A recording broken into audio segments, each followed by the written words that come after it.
Hi FIN530 students. I just wanted to talk through the marking guide that I've developed for Assessment 2, which is your report or overview of the Australian corporate and government debt market. I guess I just wanted to highlight for you the attributes that I'll be looking for when assessing your reports and talk a little bit about why that's important to me, I guess. So I've developed this marking guide, which I've posted up under resources for you so that you can be fully informed, I guess, of how you're going to be assessed. So the first criteria, and particularly at postgraduate level, it's very important, is writing style. So how concise and easy it is to read, how much a reader just flows through the document without sort of getting one idea, then another idea presented to them halfway through without fully explaining the first one, for example. And so at each level I've sort of defined that particular attribute. So if we look at the HD level, what I'm looking for is content that is clearly and concisely written with a logical progression of ideas, so the ideas aren't jumping all over the place, and it's got good supporting information. Okay.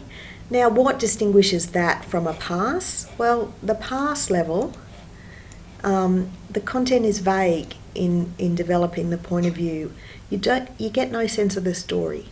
Okay, now good writing is all about telling a story, and so my sense of the story, I can't find the thread of your argument, I guess, is what distinguishes that. Now, you know, some people will all have different levels of writing ability as we come into the course, and I guess obviously writing is vital in terms of conveying information, and so I consider it an essential, if you like, generic skill development, particularly at postgrad level. You know, you need to be able to really present your ideas clearly.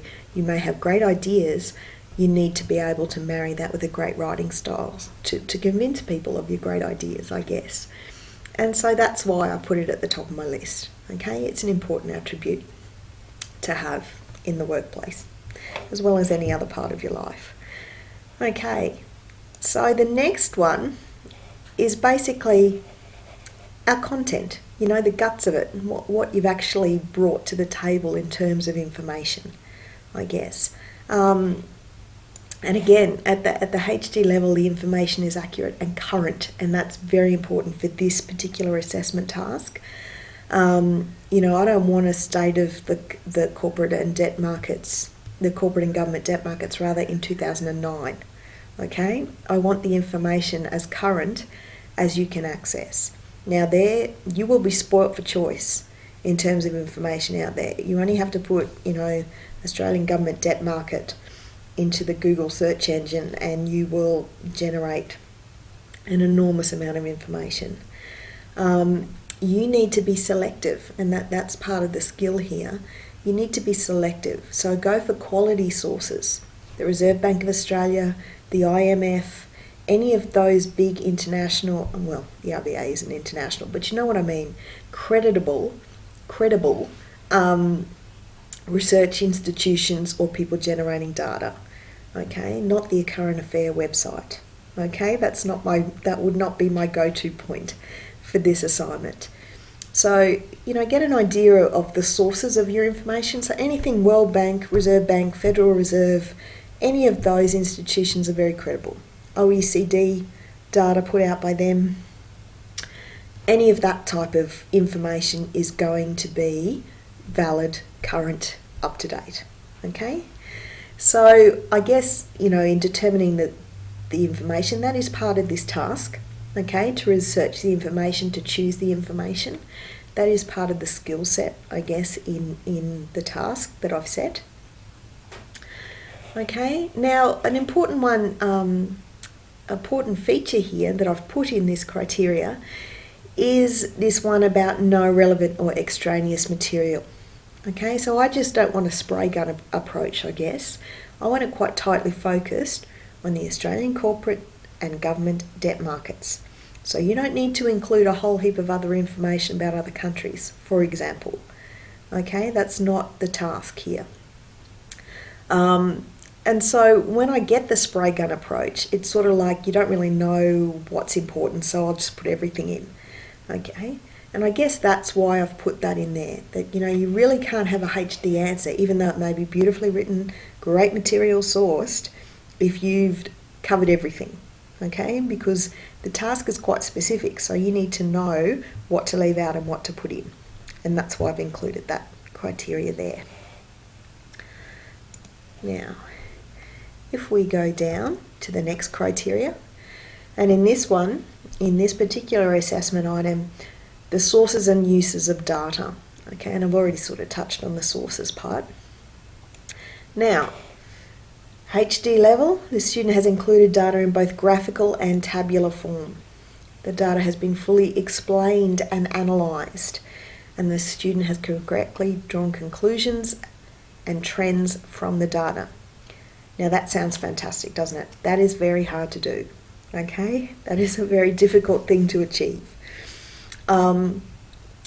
What I would warn you against here when I'm talking about this data thing is inserting some great data, some tables, for example, from the RBA or wherever you source them, which are easily inserted into Word docs, and so long as you reference them, you go for it.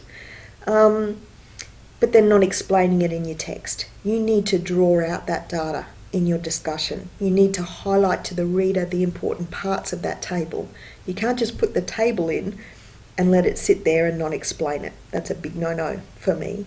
Okay, you need to draw out some information from the table to illustrate why you've put it in there. What does it show? What does it tell me? What are the important points I should be looking at from that data? Okay, and so that again distinguishes the HD level of that attribute from the pass level. You know, you put the table in there and don't explain it. Well, that's only a pass level on that particular attribute, even though the table you've included may be great. Okay, so really that's the guts of the assignment, are those first three criteria. And then if we move down, we've got the mechanics of writing. You know, have you used the capital letters in the right places? Have you got full stops? Do you have spelling errors? You know, just that basic sort of, you know, general writing skills.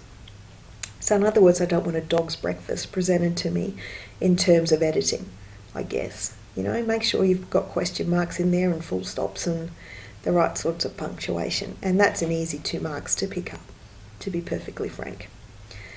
Now, and the last one then is the referencing one. At this postgraduate level, you need to be all over when you use in-text referencing. If you take an idea or you've taken a direct quote, then the source of that needs to be referred to directly after that sentence.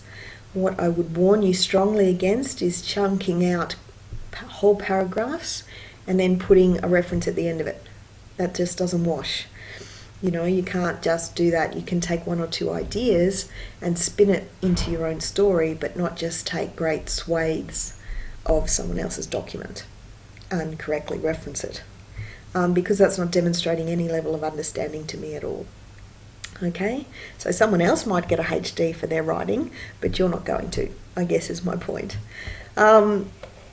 Make sure you're up on APA referencing style. Now, I'm not a stickler for this, but I've decided to include it because other lecturers are, okay, and it is the university has decided that APA is their referencing style for Charles Sturt University, and that is the referencing style we should be following.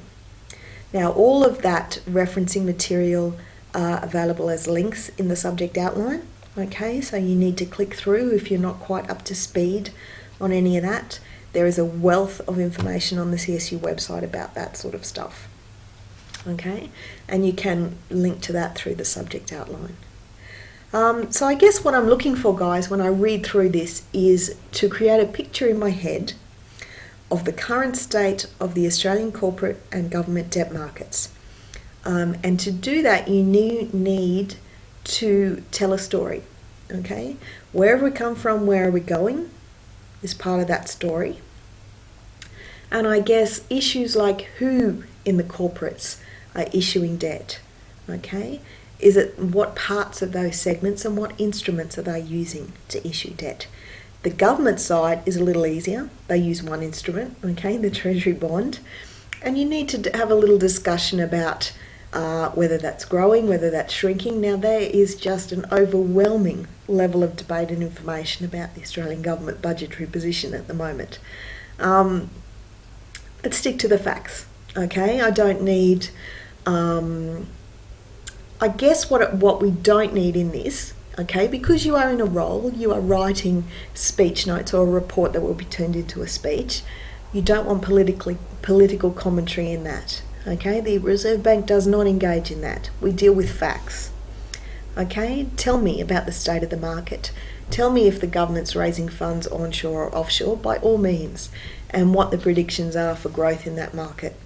Is it having any effect on the corporate debt market? You could certainly put in some conclusions like that, but let's leave the political commentary to others. That is not our task in this assessment.